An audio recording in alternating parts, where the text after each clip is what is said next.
correction de l'exercice numéro 5. Cet exercice numéro 5 n'est pas facile. On vous donne un quadrillage avec plein de chiffres écrits. On a le 1, le 2, le 3, le 4, le 6 et le 7. Ils ne doivent pas savoir compter parce qu'il en manque quelques-uns quand même. Ça doit être Ryan qui a dû faire cet exercice. Donc 1, 2, 3, 4, 6, 7. On doit faire le symétrique de chacun de ces nombres par rapport au point G. Donc je vous rappelle que faire le symétrique d'une figure par rapport à un point, c'est lui faire un demi-tour. On fait un demi-tour autour du point. Donc attention, forcément, le nombre, le chiffre devra être dessiné à l'envers.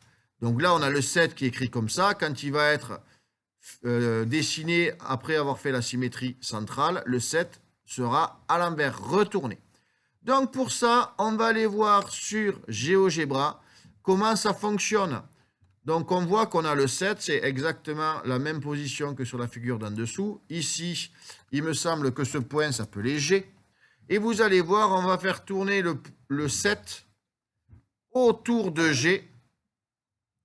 Et il arrive de l'autre côté. Et retourner le 7 est à l'envers. On y a fait un demi-tour. On peut même faire ce qu'on appelle trace activée.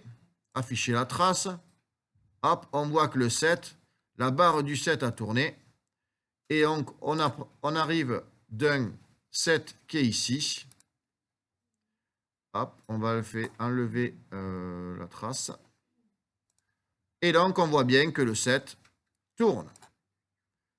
On va maintenant regarder comment on peut faire sur un quadrillage, parce que là, avec le logiciel, c'est facile, mais avec le quadrillage, comment on fait?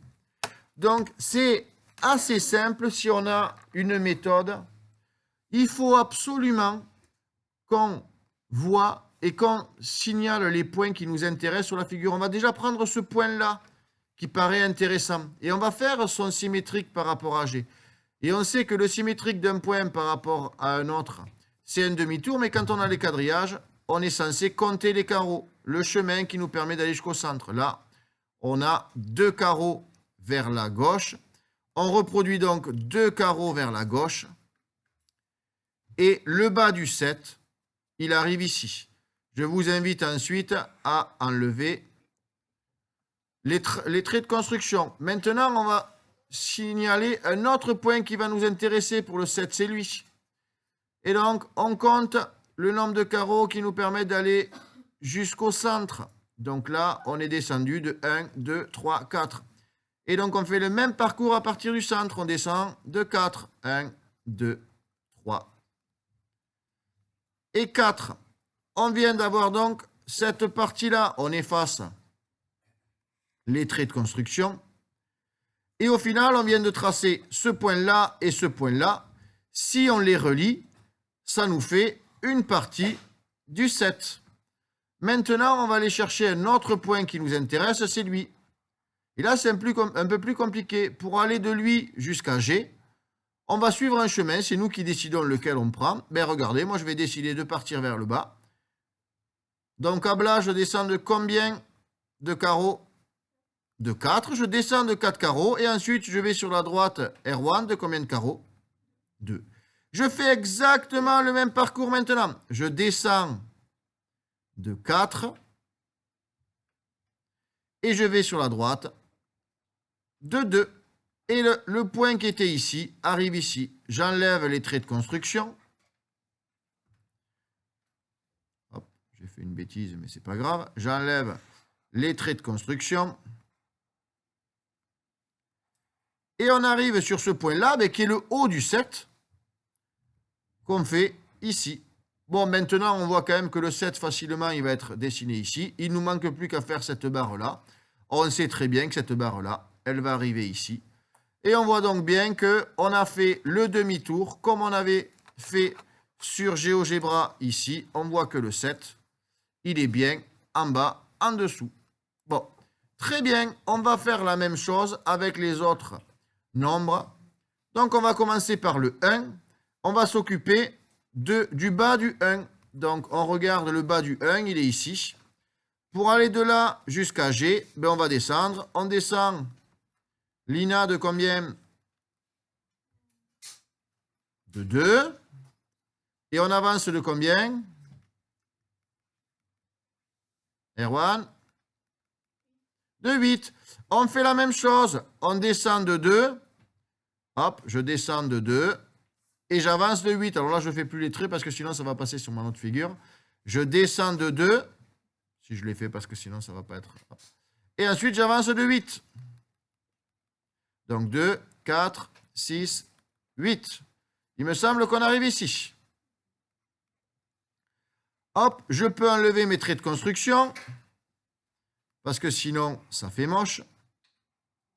Et on voit que le 1, il va être ici. On va faire la même chose avec ce point-là. On va accélérer. Pour aller de là à G, on descend de combien? 4.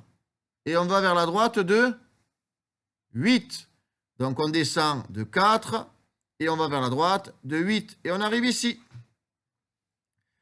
Là, on a fait la barre de notre 1. Alors, est-ce qu'il y a besoin de prendre lui? On sait très bien que le 1, il va aller par là, par là. Elle va partir de où? La barre du 1. Le 1, attention, Lise nous a dit qu'elle faisait le 1 ici. La barre, bien sûr que non. Le 1 va être à l'envers. Là, le 1, il est tourné vers le haut. Le 1, ici, vu qu'on a fait un demi-tour, va être tourné vers le bas. Hop, donc le 1, il va être comme ça. Donc, on continue. Maintenant qu'on a fait le 1, on va faire le 2. Donc, on va accélérer. Le 2, on va prendre ce point-là. Pour aller à G, on est monté de 2. Et on va vers la gauche de 1, 2, 3, 4, 5. Donc, je monte de 2. Et je vais vers la droite de 1, 2, 3, 4, 5. Donc là, j'ai fait cette partie du 2. Je vais faire celle-là. Je monte de 1, 2, et je vais sur la gauche de 1, 2, 3, 4, 5, 6, 7. Donc, je monte de 2, 1, 2, 1, 2, 3, 4, 5, 6, 7.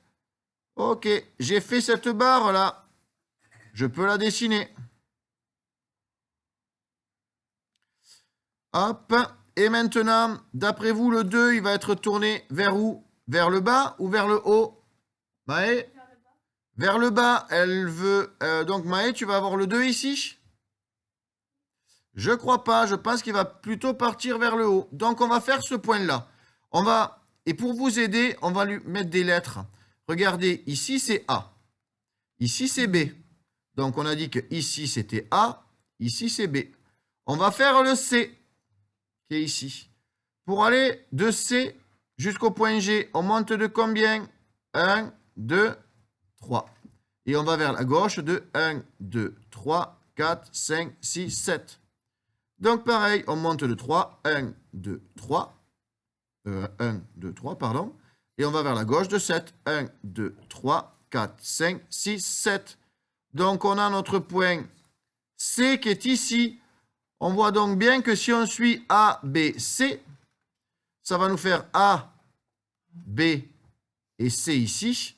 Et donc le 2, on peut maintenant le finir. On voit très bien que ça va donner quelque chose de comme ça. Le 2 est bien dessiné à l'envers, mais un 2 à l'envers, ça ressemble encore à un 2. On passe maintenant au 4.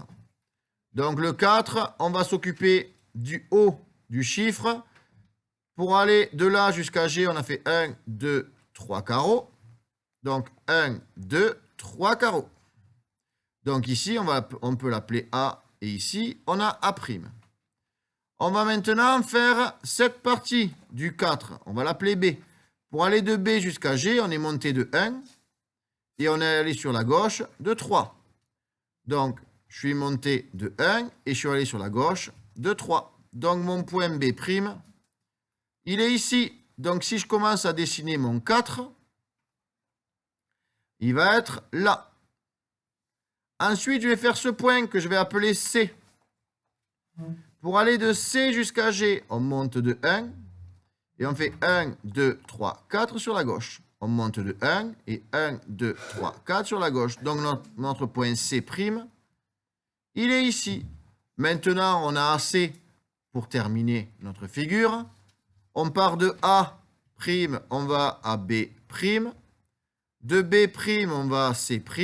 Et il ne nous manque plus qu'à faire une partie du segment qui va partir du milieu ici, qui va aller jusqu'à là. On a donc fait notre 4. On va maintenant s'occuper du 3. Donc pour faire le 3, on sait que ça va faire un demi-tour, et donc ça ne va plus faire un 3, ça va faire un 3 à l'envers, et un 3 à l'envers, ça fait quel? Ça fait un E. Bravo Maë, ça fait bien un E. Donc on est parti, on va partir de ce point du 3 pour aller jusqu'à G. On descend de 1 et on va sur la gauche de 1, 2, 3, 4. Donc là je fais pareil, je descends de 1 et je vais sur la gauche de 3. 1, 2, 3, 4, pardon, de 4. Ici. Donc ici, on a une partie du E. C'est celle-là. On va faire celle-là. Donc pour aller à G, on descend de 1 et on va sur la gauche de 1, 2, 3, 4, 5. Donc on descend de 1 et on va sur la gauche de 1, 2, 3, 4, 5. On a fait notre première partie et vu qu'on a écouté Maë, on sait que ça va faire un demi-tour. Forcément, on sait que la fin va être dessinée comme ça. Donc on a bien fait tourner notre E autour de G et on a obtenu on a fait tourner le 3 autour de G et on a obtenu un E. On va faire la même chose, on fait tourner le 6 autour de G. On va obtenir quoi? Maë nous dit un 9, c'est exactement ça. Bon, on est parti, on va maintenant faire la construction. Donc, on a dit qu'on partait du 6, donc on part de cette partie-là. Pour aller à G, on avance de 1, 2, 3, 4, 5, 6 et on descend de 1.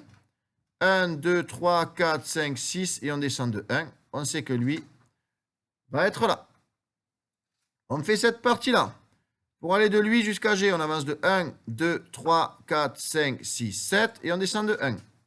1, 2, 3, 4, 5, 6, 7 et on descend de 1.